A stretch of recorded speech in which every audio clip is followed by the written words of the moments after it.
He's one of the most likeable faces you'll see on TVNZ. He is a gorgeous man. He does fantastic interviews and he's really brave. For lots of reasons, he's really brave. Matt Chisholm joining us on the 3 p.m. pickup. You've got a new show coming out called Man Enough. Now, you've been very open about mental health. I'm just going to start with the good stuff, just going to come in real hot. Not even going to warm you up. You talk a lot about mental health. Was that scary? Being a bloke and, you know, you're a hardy bloke, you're a good Kiwi bloke. Was the idea of discussing mental health, particularly yours, scary? It probably was for a long time, but when I did it, it wasn't scary at all. Like I probably had things going on in my life and struggles going on for a long, long time, decades probably. But when I actually started talking about it, it wasn't scary at all, and it wasn't even a conscious thought. I don't know whether it was about acknowledging my good mate, Greg Boyd, who took his life, or I was just so bloody stuffed and broken, I just kind of went, here you go, people. This is me, and I just don't want to deal with many of you anymore. Just let me be for a bit. Have I answered your question? Yeah, I think you have. I think what the conversations that you started having a few years ago, which is so friggin' important in this New Zealand landscape for young men, or actually men of all ages. I think it's fantastic. And I'm just really excited to have you on the show to talk about it a bit, and also about your show Man Enough. So tell us about that, talking about well, there was a thing I read that said about hairy men. Oh, about hairy men. Is it the Southern men? Yeah. Yeah, so we basically went around New Zealand talking to a whole heap of people who have struggled with their mental health and who have come out the other side and are now in a good place. So they're happy to share. They're open people, obviously, which is good. And also people who are doing great work in the mental health space. So people like mates in construction industry, they don't fare well in the mental health statistics. Rugby, I'd never in my lifetime think that the New Zealand Rugby Union was sitting around talking mental health and trying to help people be better people. Like I played footy, not to a great level. I disagree. I think you look like a real athlete. Do you think that? I do, even now. Well, a lot of people would maybe agree with you that maybe that's why I got a job on telly, because I look like someone who might play halfback for the All Blacks. In fact, I marked Jimmy Cowan once. How'd that go? Well, he was just out of school. I was about 4 or 5 years older, but he was calling me boy. That's how that went. So he was destined for great things as a young fella. He called you boy. Ronnie Kelleher. Oh. Marked him as well. Nice. Yeah, I probably made those guys. Yeah, I would think you would, just judging by the look of you. Yeah. To be perfectly honest. Yeah. When you went down this road of mental health and talking to lots of people about it, you talked about the rugby boys. It's surprising you that that's something that the rugby union are talking about. What else surprised you? Talked to JK, and JK said that he feels like a failure. That surprised me. And he feels like a failure because our suicide rates are climbing in this country. And so for JK to say, I've been chipping away at this stuff for 15 odd years, whatever it is, and he feels like a failure, that's really sad. So a lot of people are doing really amazing work in this space, but one Kiwi bloke is killing themselves every day in this country. So our culture and our attitudes need to change. We need to create a safe space for men to be able to talk. And so that starts with our young people, I think, and I am encouraged by our teenagers and our 20-somethings who are a lot more clued up on this stuff.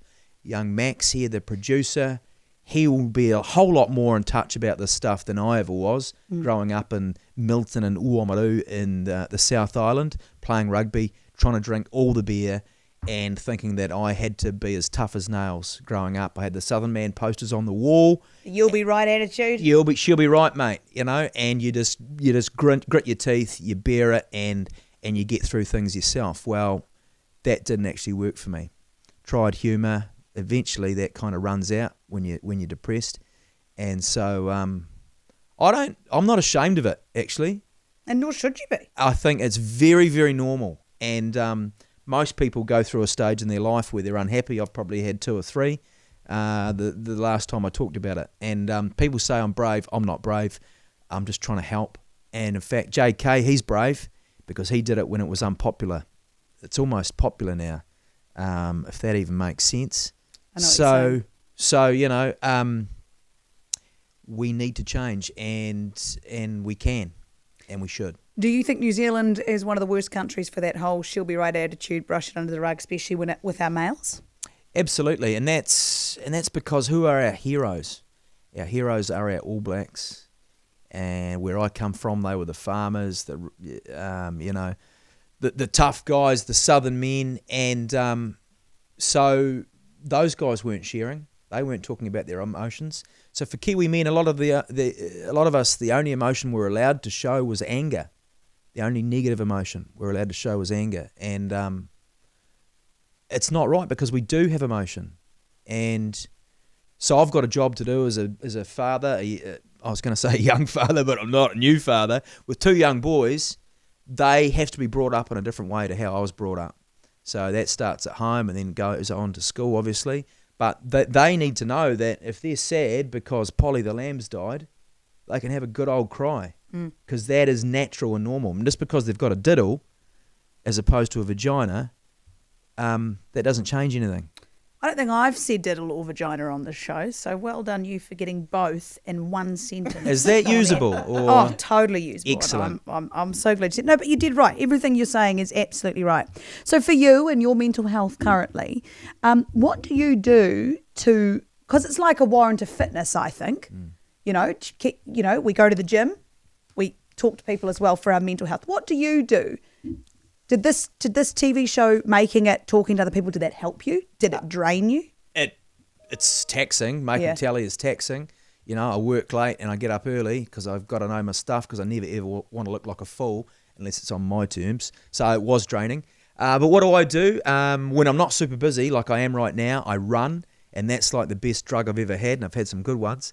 What else do? I live mindfully now. So what does that mean? It means that I am present and I appreciate what's in front of me. So I'm there. And for example, I have me time now, which I never used to have, because I just put everything else, my employers, I had a whole lot of them, marketing, publicity. I jumped when I had to jump, and I worked when I had to work. And now I put myself first.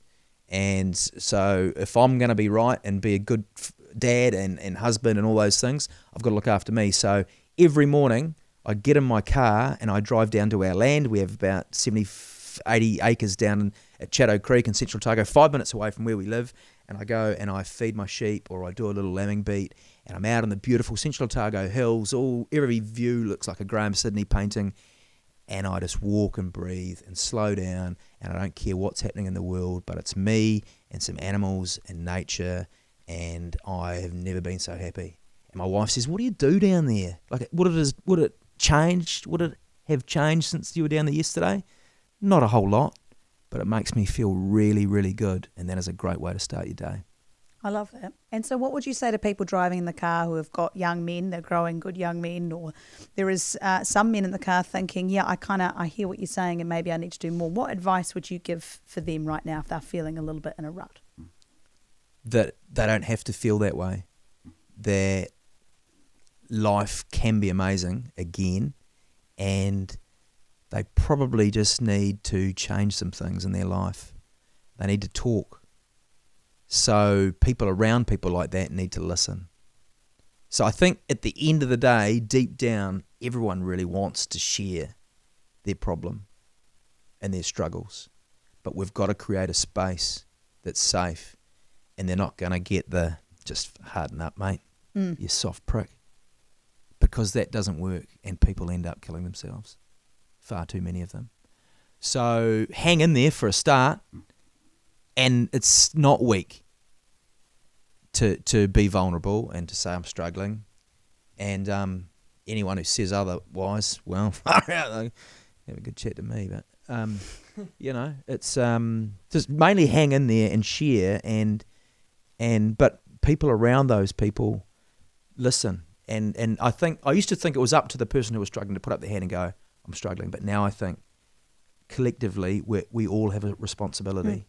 We all have to look out for our family members, our whānau, our workmates, our sports mates, our colleagues, whatever, and just go, Laura's been looking a bit different, acting a bit different lately.